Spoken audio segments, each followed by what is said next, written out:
It's a matter of record that some of the greatest help to world communism often has come from prominent and respectable leaders within the United States. Obviously, these men are not communists. As a matter of fact, most of them are extremely wealthy and are thought of as capitalists, who supposedly would have the most to lose under socialism and communism. And yet the record is disturbingly consistent, and Americans repeatedly have asked why. Why have some of the richest people in the United States, both in and outside of government, aligned themselves with leftist policies that would appear to be the path to their own destruction? And if there is a conspiracy at work among these men, why hasn't someone on the inside exposed it? The answer is, someone has. Dr. Carroll Quigley is a professor of history at Georgetown University. He is the author of the widely used textbook, Evolution of Civilization. He is a member of the editorial board of the monthly periodical, Current History. He has been a frequent lecturer and consultant for such groups as the Industrial College of the Armed Forces, the Brookings Institution, the U.S. Naval Weapons Laboratory, the Naval College, the Smithsonian Institute, and the State Department. Dr. Quigley also has been closely associated with many of the family dynasties of the super-rich. He is, by his own boast, an insider with a front-row view of the world's money power structure. When Dr. Quigley wrote this 1,300-page book of dry history entitled Tragedy and Hope, it was obvious that it would never be read by the masses. It was intended for the intellectual elite. And to such a select readership, Dr. Quigley cautiously exposed one of the best-kept secrets of all time. But he also made it quite clear that he was an extremely friendly apologist for this group, and that he fully supports their goals and purposes. On page 950, Dr. Quigley says, "I know of the operations of this network because I have studied it for 20 years, and was permitted for 2 years in the early 1960s to examine its papers and secret records. I have no aversion to it, or to most of its aims, and have for much of my life been close to it and to many of its instruments. In general, my chief difference of opinion is that it wishes to remain unknown." Dr. Quigley points out that during the past 200 years, while the peoples of the world gradually were winning their political freedom from monarchies, the major banking families of the world were nullifying the trend toward representative government by setting up new dynasties of political control, but behind the scenes, in the form of international financial combines. These banking dynasties had learned that all governments, whether they be monarchies or democracies, must borrow money in times of emergency, and that by providing such funds from their own private resources, with strings attached, of course, gradually they could bring both kings and democratic leaders under their control. Dr. Quigley believes that people should be more familiar with the identities of these clever banking dynasties.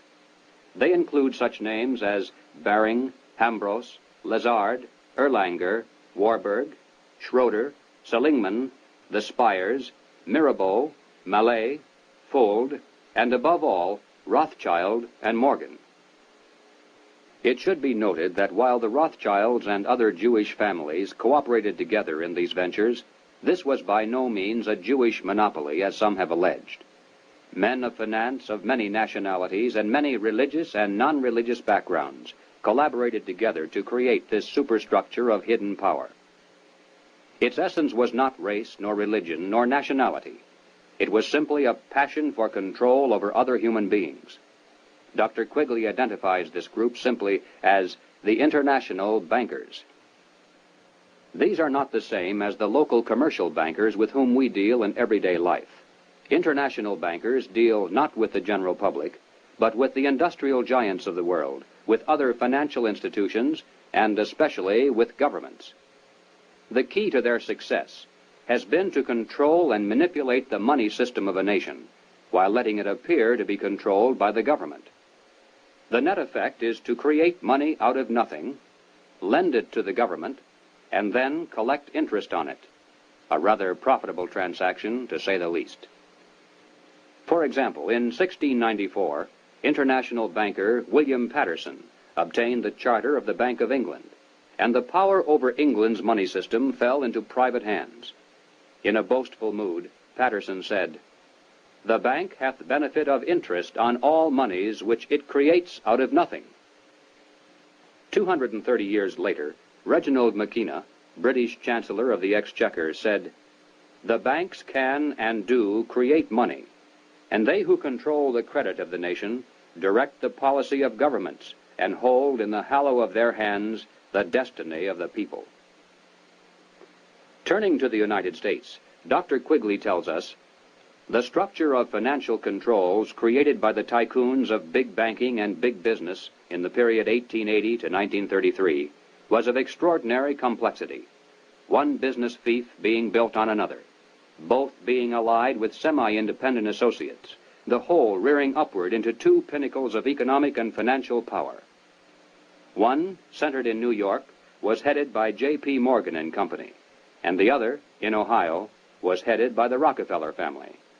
When these two cooperated, as they generally did, they could influence the economic life of the country to a large degree, and could almost control its political life, at least on the federal level.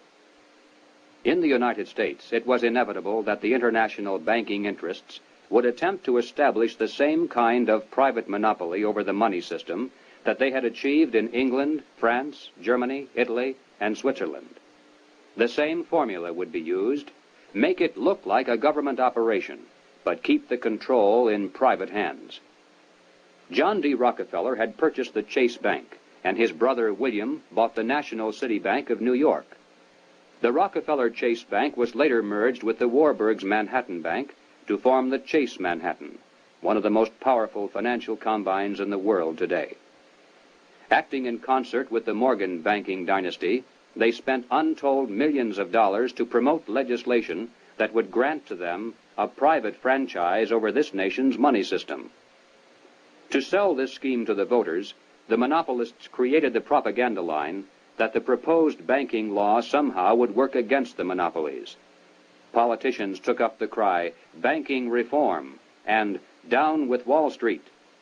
And then, to make it look convincing, the financial tycoons publicly pretended to oppose the measure, all the while financing it behind the scenes. On December 22, 1913, the Federal Reserve Act finally was passed into law. Something known as the Federal Reserve System came into being, and with it, total control over the nation's money fell into private hands. The Federal Reserve System solely is responsible for creating money in the United States. The Treasury prints only what the Federal Reserve tells it to print. The far greater amount of checkbook money is also determined by this group. Yet it is not a government agency, and is entirely beyond the reach of the American voter. Technically, the stock of the Federal Reserve System is held by 12 privately owned national banks that make up the system. These, in turn, are owned primarily by the private banking dynasties that work so hard to bring that system into being. By law, the 7 members of the Federal Reserve Board are appointed by the President for a term of 14 years each. In spite of the incredible length of these appointments, nevertheless, they're supposed to create the illusion that the people, acting through their elected leaders, have some voice in the nation's monetary policies. In practice, however, every president since the beginning of the Federal Reserve System has appointed only those men who were congenial to the financial interests of the international banking dynasties. There have been no exceptions. When the federal government goes into debt, it borrows that money from the Federal Reserve System. The national debt presently is at the 400 billion mark. Just to pay the interest on this debt, taxpayers are forced to contribute over $20 billion every year. And remember, that is interest on money created out of nothing.